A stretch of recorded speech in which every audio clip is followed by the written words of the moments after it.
राजेश गरीब था लेकिन बहुत होशियार था। उसकी होशियारी के हिसाब से उसे नौकरी नहीं मिली थी, लेकिन घर के लोगों की देखभाल करने के लिए एक कंस्ट्रक्शन साइट पर मजदूरी का काम किया करता था।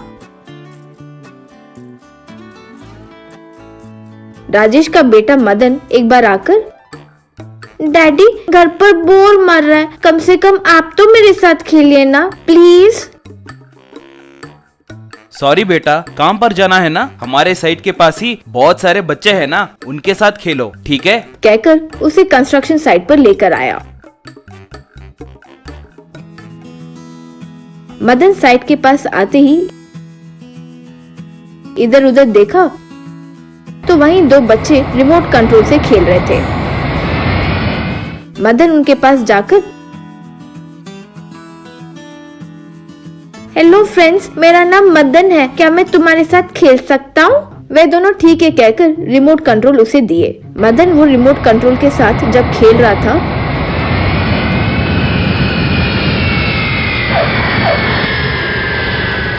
तब अचानक हवा के कारण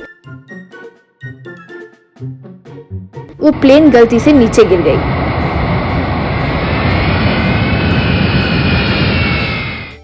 तब वे दोनों रोने लगे।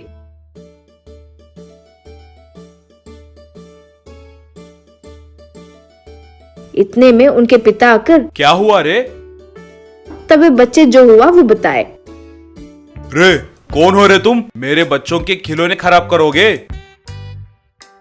अंकल सॉरी अंकल, मैं जानबूझकर ऐसे नहीं किया, वो अचानक कैसे हो गया। क्यों रे, एक तो खिलौना खराब किए, ऊपर से कहानियां सुना रहे हो। कहते हुए उसे मारने लगा। दूर से राजेश वो देखकर भागते हुए आया। सर, मालिक क्यों मेरे बेटे को मार रहे हो? ओ, ये तुम्हारा बेटा है, अपने औकात के लोगों के साथ खेल सकता है ना? ठीक है, आया सो आया, ऐसे खिलौनों को खराब क्यों करना? ऐसे रिमोट कंट्रोल टॉयज मैं स्पेशल जगह से लाया हूँ, कल उनके बर्थडे पर गिफ्ट करने का सोचा था, अब मैं क्या करूँ? Dirty labour fellows, get lost. Madan Rajesh वो बातें सुनकर बहुत दुखी हुए। डैडी सॉरी डैडी, मेरी वजह से आपको इतना कुछ सुनना पड़ा। चुप रहो बेटा, ये सब बातों से डैडी को कुछ फर्क नहीं पड़ता। हमारे मालिक हमें बहुत नीचा दिखाकर बात किया, उसके बच्चों के लिए स्पेशल खिलौने खरीदा। अगर मैं तुम्हारे लिए उससे भी स्पेशल गिफ्ट बना पाया तो तब मैं सच में खुश रहूंगा। सच डैडी, तो आप स्पेशल कैसे करोगे कुछ? अब उनकी तरह हम नहीं खरीद सकते ना, इसीलिए हम बना कर देंगे। और घर पर कुछ ढूंढने लगा। मदन तब घर पर हर जगह ढूंढने के बाद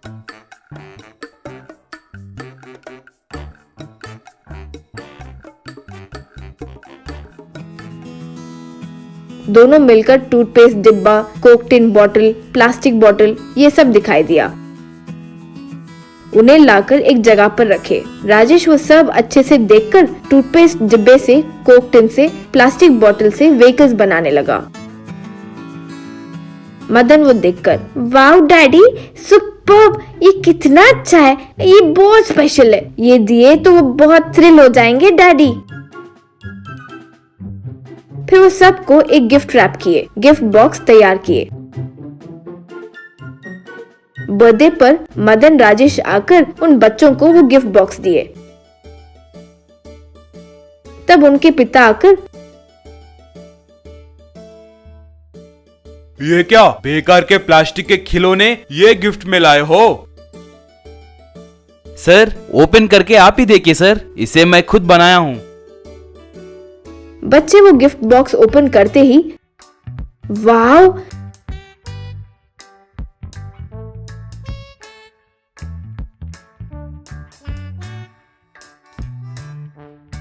ऐसा खिलौना मैंने कहीं नहीं देखा, कितना अच्छा है। These are very special uncle, मुझे ये बर्थडे पर बहुत टॉयज मिले, रिमोट कंट्रोल टॉयज भी मिले, वो टूट भी गए तो चलेगा, लेकिन ये बहुत अद्भुत है अंकल, बहुत बहुत थैंक्स अंकल, हमें बहुत पसंद आया।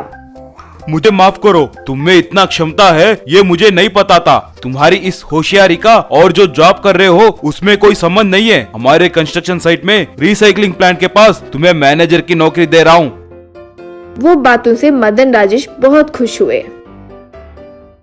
एक दिन पुराने ट्रकों को नए जैसे रिस्टोर करने वाले अनीश के पास अरविंद नाम का एक व्यक्ति आया। हाय मिस्टर अनीश, मैंने सुना है कि आप किसी भी पुराने ट्रक को नए ट्रक में बदलोगे। ऐसे करने आप कितने पैसे लोगे? वो हम ऐसे ही नहीं बोल सकते सर, गाड़ी की स्थिति और उसके मॉडल को देखकर बोलूंगा, ऐसे ही कहना मुश्किल है। ठीक है, चलिए गाड़ी दिखाता हूँ। कहकर उसे अपने कार में बिठाकर जा रहा था।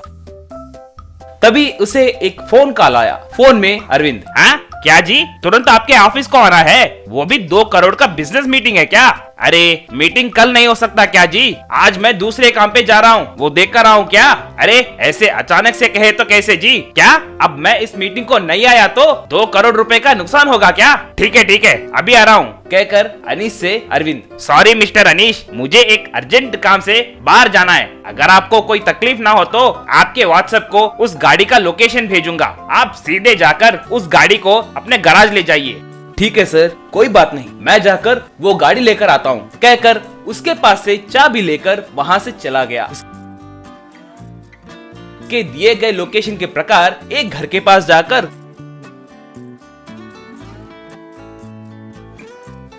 उस घर के सामने पार करके रखे एक पुराने मिनी ट्रक को लेकर अपने शेड को आया।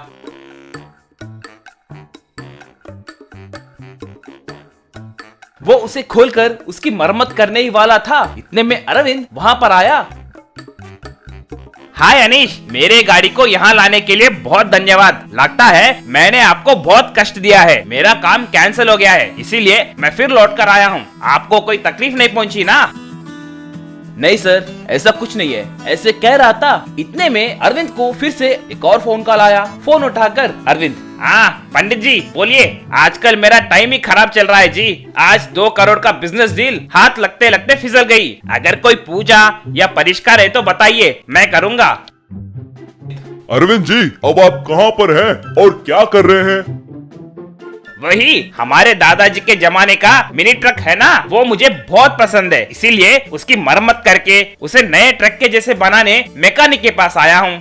अरे रे, आप ये क्या कर रहे हैं जी? आज शनिवार है। शनिवार के दिन लोहे के संबंधित कोई काम नहीं करवानी चाहिए। अगर ऐसे किए तो आप बर्बाद हो जाओगे। मेरी बात मानो और उस गाड़ी को तुरंत लेकर आओ। अगर चाहे तो कल मरम्मत करवा लेना।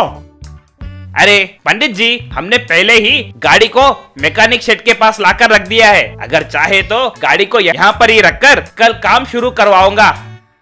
नहीं नहीं, मेरी बात सुनो, गाड़ी को कल दो। आपको मेरे भविष्यवाणी पर भरोसा है ना? आप मेरे बातों पर यकीन करते हो ना? ठीक है जी, आपकी मर्जी। मगर ये बेचारा मैकेनिक क्या सोचेगा? अभी तक मैंने मैकेनिक के मदद से ही गाड़ी को यहाँ पर लाया। एक बार फोन मैकेनिक को दीजिए, मैं उनसे बात करूंगा। कहते ही अरविंद फोन अनीश को दिया। अनीश से पंडित। मैकेनिक जी, आप गलत मत सोचिए। हमारे अरविंद को माफ कीजिए, उन्हें कुछ बातें नहीं पता। कल वो खुद गाड़ी को आपके शेड के पास लाकर रखेंगे। अगर आज काम शुरू किए तो पूरा काम बर्बाद हो जाएगा। वो काम कल करे तो ठीक है, आप कुछ गलत मत सोचिए। ठीक है जी, ठीक है, कहकर फोन रख दिया। अनीश, मुझे माफ करो, कभी कभी ऐसे भविष्यवाणी पर भरोसा करना पड़ेगा। ठीक है, मैं ये मिनी ट्रक को ले जाकर कल लेकर आऊंगा। तब तक मेरे नए कार को आपके पास ही रखूंगा। कहकर अपने नए कार को वहीं रखकर मिनी ट्रक को चलाते हुए वहां से चला गया और अगले दिन उस मिनी ट्रक को लेकर आया। अनीश, मुझे पता है कि मैं एक मूर्ख के जैसे बर्ताव कर रहा हूँ, मगर कभी कभी ऐसे करना पड़ता है। ये लीजिए मिनी ट्रक, इसे नए ट्रक के जैसे बनाकर दीजिए। मैं कल आकर इसे ले जाऊंगा। कहकर वहां से चला गया। बेचारा अनीश उस मिनी ट्रक की मरम्मत करके उसे एक अद्भुत नए मिनी ट्रक में बदल दिया। मगर अगले दिन अरविंद उस ट्रक को लेने नहीं आया।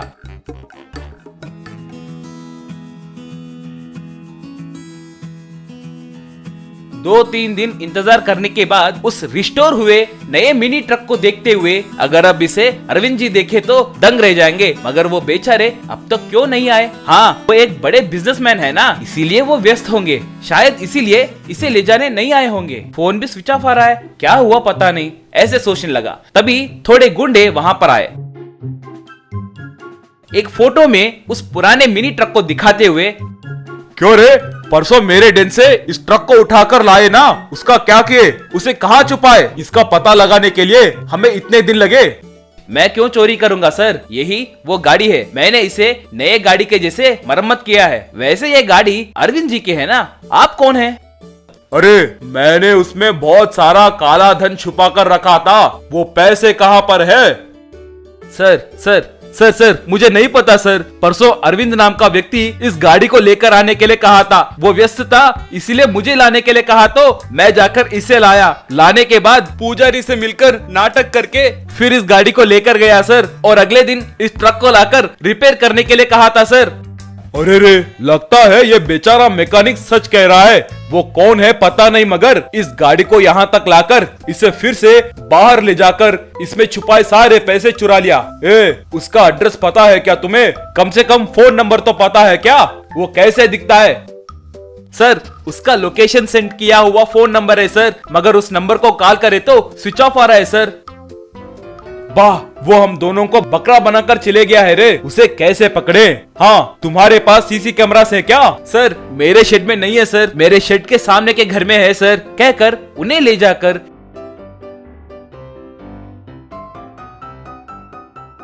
सीसीटीवी फुटेज दिखाया। सीसीटीवी फुटेज दिखाते ही अरविंद को पहचान कर एक गुंडा, सर ये हमारे पास काम छोड़ने वाला मुन्ना है सर, सिर्फ इसे ही ट्रक में पैसे छुपाने की बात पता है सर, इसीलिए होशियारी से प्लान करके हमारे पैसे चुराया है सर।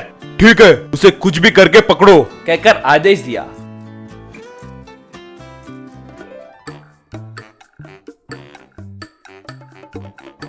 उस दिन से मुन्ना के लिए वो लोग ढूंढने लगे, मगर मुन्ना उन्हें नहीं मिला।